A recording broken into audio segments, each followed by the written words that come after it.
Bro, ನಿಮ್ಗೆ ವರ್ಷದಲ್ಲಿ ತುಂಬಾ ಟೆನ್ಷನ್ ಆಗುವ ದಿನ ಯಾವುದು? ರಕ್ಷಾ ಬಂಧನದವತ್ತು. ವಾ, ಅದು ಬಿಡಿ.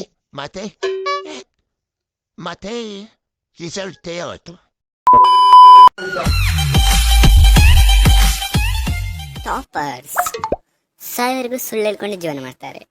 ಹೇಗಂತ ಕೇಳಿದ್ರಾ? ನೀವೇನ್ ನೋಡಿ. ಏ ಜಾನ್ವಿ, ಎಷ್ಟಾಯ್ತು ಓದಿ? ನಾನು ಇನ್ನ ಬುಕ್ಕೇ ಮುಟ್ಟಿಲ್ಲ, ಏನ್ ಮಾಡೋದು ಅಂತ ಗೊತ್ತಾಗ್ತಾ ಇಲ್ಲ. ಎಕ್ಸಾಮ್ಸ್ ಬೇರೆ ಹತ್ರ ಬಂತಲ್ಲ. ನೀನ್ ಬಿಡು, ಚಂದ ಮಾಡಿ ಓದಿರ್ತೀಯ. ಇಲ್ಲ ಕಣೆ, ನಾನು ಇನ್ನು ಬುಕ್ಕೇ ಮುಟ್ಟಿಲ್ಲ.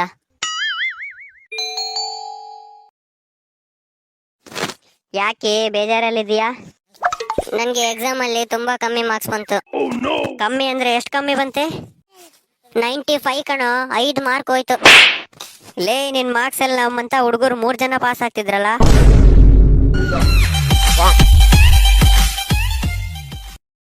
ಆಂಟಿ, ರಾಹುಲ್ ಮನೆಯಲ್ಲಿದ್ದಾನಾ? ಇಲ್ಲ ಕಣಪ್ಪ, ಅವನ ಫ್ರೆಂಡ್ಸ್ ಅಂತ ಕರ್ಕೊಂಡು ಎಲ್ಲ ಪಾರ್ಟಿ ಕೊಡಕ್ ಹೋಗೋನೆ. ಹೌದಾ? ಅದ್ ಯಾವ ಲೆಕ್ಕದಲ್ಲಿ? ಎಕ್ಸಾಮ್ ಅದು ರಿಸಲ್ಟ್ ಬಂತಲ್ಲಪ್ಪ, ಅದ್ರಲ್ಲಿ ನಮಗ ಟಾಪ್ ಬಂದವನೆ. ಓ, ಎಷ್ಟು ಪರ್ಸೆಂಟೇಜ್ ಆಂಟಿ? 45% ಕಣಪ್ಪ. ಬಡ್ಡಿ ಮಗ, ಡಿಸ್ಟಿಂಕ್ಷನ್ ಏನಾದ್ರು ತಗೊಂಡಿದ್ರೆ ಊರಿಗೆಲ್ಲ ಬಾಡೂಟ ಆಗ್ತಿದ್ದ ಅನ್ಸುತ್ತೆ. ಇವನ್ ನಮ್ ಫ್ರೆಂಡು ಯಾವಾಗ್ಲೂ ಎಕ್ಸಾಮ್ ಅಲ್ಲಿ ಫೇಲ್ ಆಗ್ತಾನೆ ಹೇಳ್ತಾನೆ. ಮೊದಲನೇ ಅಟೆಂಪ್ಟ್ ನಲ್ಲಿ ಫೇಲ್ ಆದೆ, 2ನೇ ಅಟೆಂಪ್ಟ್ ನಲ್ಲಿ ಕೂಡ ಫೇಲ್ ಆದೆ, 3ನೇ ಅಟೆಂಪ್ಟ್ ನಲ್ಲಿ ಮತ್ತೆ ಫೇಲ್ ಆದೆ, 4ನೇ ಅಟೆಂಪ್ಟ್ ನಲ್ಲಿ ಮುಂಡ ಮುಚ್ತೆ. ಸಟ್ಪಡ್ಡು. ನಾನು ಇಷ್ಟು ಕಷ್ಟಪಟ್ಟು ನಿನ್ನ ಓದಿಸಿದ್ರೆ ನಿನಗೆ ಪಾಸ್ ಆಗೋಕ್ಕೂ ಆಗಲ್ವಾ?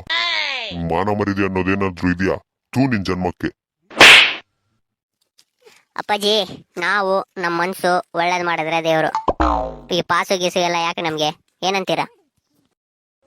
ನಮ್ಮಪ್ಪ ಹೇಳಿದ್ರು, ನೀನು ಮಗನೇ ಅಲ್ಲ, ನೀನು ಬೋಳಿ ಮಗ ಅಂತ. ರಿಲೇಟಿವ್ಸ್ ಇವರು ಸಾಯೋಗ ನೋಡ್ಲಿಕ್ಕೆ ಬರ್ತಾರೆ ಇಲ್ಲೋ ಗೊತ್ತಿಲ್ಲ, ಆದ್ರೆ ಊಟ ಮಾಡ್ಲಿಕ್ಕೆ ಸರಿ ಅದಲ್ಲ ರಿಸಲ್ಟ್ ನೋಡ್ಲಿಕ್ಕೆ ಖಂಡಿತ ಬರ್ತಾರೆ. ಏನಪ್ಪ ರಿಸಲ್ಟ್ ಬಂತಲ್ಲ, ಎಷ್ಟಪ್ಪ ಪರ್ಸೆಂಟೇಜು? 65% ಅಂಕಲ್. ಏನಪ್ಪ ಇಷ್ಟ ಕಮ್ಮಿ? ನನ್ನ ಅಣ್ಣನ ಮಗನಿಗೆ ಡಿಸ್ಟಿಂಕ್ಷನ್, ನಿನ್ಗೆ ಇಷ್ಟ ಕಮ್ಮಿ ಮಾರ್ಕ್ ಬಂದ್ರೆ ಯಾವ ಒಳ್ಳೆ ಕೆಲಸನೂ ಸಿಗಲ್ಲ. ಮುಂದೆ ಏನ್ ಮಾಡ್ಬೇಕು ಅಂತ ಅನ್ಕೊಂಡಿದೀಯಾ? ನಿನ್ನ ಕೊಲೆ ಮಾಡ್ಬೇಕು ಅಂತ ಅನ್ಕೊಂಡಿದ್ದೀನಿ ಕಣೋ. ನೋಟುದ್ದ ಇಲ್ಲ, ತಿಕ್ಕ ಎಲ್ಲ ಮಾತಾಡ್ತಾನೆ.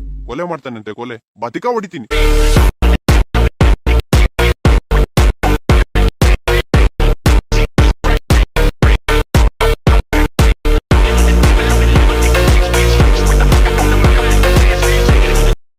ಗೈಸ್, ವಿಡಿಯೋ ಇಷ್ಟ ಆಗಿದ್ರೆ ಲೈಕ್ ಹಾಗೂ ಸಬ್ಸ್ಕ್ರೈಬ್ ಮಾಡಿ.